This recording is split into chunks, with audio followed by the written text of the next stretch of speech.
မင်္ဂလာပါရှင်လိုက်စာ TV ရဲ့ဗမာတိုင်းနာဘာသာအစီအစဉ်ကနေကြိုဆိုပါရရှင်ကျွန်းလ3ရက်နေ့ညနောက်ဆုံးရရှိထားတဲ့သတင်းတွေကိုကျွန်မခွန်ပိုင်းဒေလာကနေပြီးတော့တင်ဆက်ပေးပါမယ်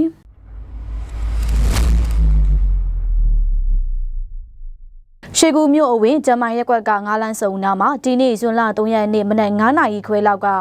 စစ်ကောင်စီတပ်နဲ့ KIA ပူးပေါင်းတပ်ဖွဲ့တွေကြားတိုက်ပွဲတွင်ပြင်းထန်ဖြစ်ပွားခဲ့တယ်လို့သိရပါတယ်။စစ်ကောင်စီဘက်ကခလာရ56ခမာရ600နဲ့တပ်မ88နဲ့ခမာရ308 416စုပေါင်းတပ်ဖွဲ့တွေဟာခြေလင်းစစ်ကြောင်းထိုးတက်လာပြီးလမ်ဘရိုအီယန်ကျေးရွာထဲကိုဝင်ရောက်နေရာယူထားတာကြောင့်ရှေ့တန်းမှာရှိနေတဲ့ KIA ပူးပေါင်းတပ်ဖွဲ့တွေကခုခံတိုက်ခိုက်ခဲ့ရာကနေတိုက်ပွဲတွင်စတင်ဖြစ်ပွားခဲ့တယ်လို့ရှေ့တန်းသတင်းအရင်းမြစ်ကပြောပါတယ်။လက်ရှိရှေကူမြို့နယ် KIA တပ်ရင်စနစ်နေမြေဘက်မှာလဲစစ်ကောင်စီတပ်နဲ့ KIA ပူးပေါင်းတပ်ဖွဲ့တွေဟာလက်နက်ကြီးလက်နက်ငယ်များအပြင်ဒရုန်းတွေပါတုံးပြီးပြခတ်တိုက်ခိုက်တာတွေကြောင့်တိုက်ပွဲတွင်ဆက်တိုက်ဖြစ်ပွားနေတယ်လို့သိရပါတယ်ရှင်။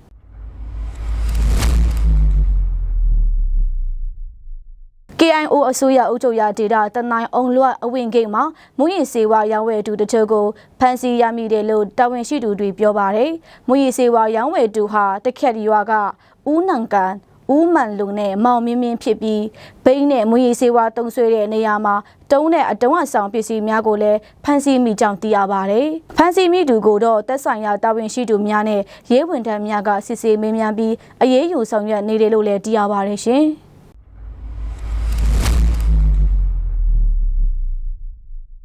ရှမ်းပြည်နယ်မြောက်ပိုင်းနမ်ခမ်းမြို့ကောင်းတက်ရွာမှာမေလ31ရက်နေ့နေ့လယ်12နာရီလောက်က TNLA ရဲ့ရန်ကိုတောင်ပောက်ကွဲမှုဖြစ်ပွားခဲ့လို့ပြည်သူအများအပြားထိခိုက်ဒဏ်ရာရရှိခဲ့တယ်လို့သိရပါတယ်။အဲ့ဒီရန်ကိုတောင်ဟာ TNLA ရဲ့ရန်ချက်ရောင်းဝယ်တဲ့ကိုတောင်ဖြစ်ပြီးလက်စစ်မီဝါယာရှော့ဖြစ်ရာကနေစတင်ပောက်ကွဲခဲ့တယ်လို့စုံစမ်းသိရှိရပါတယ်။အခုလိုရန်ကိုတောင်ပောက်ကွဲမှုကြောင့်ပတ်ဝန်းကျင်ကပြည်သူတွေရဲ့နေအိမ်100ကျော်နဲ့ဖျားเจ้าများပျက်စီးသွားခဲ့ပါတယ်။ဒါအပြင်ထိခိုက်တရားရတာတွေနဲ့တေဆုံးတာတွေအယောက်80ဝန်းကျင်ရှိနေပြီဖြစ်ကြောင်းလည်းသိရပါတယ်ရှင်။နားဆင်ကြကြတော့မိဘပြည်သူများအားလုံးကိုယ်စိတ်နှဖျားရှင်လန်းချမ်းမြေ့ကြပါစေရှင်။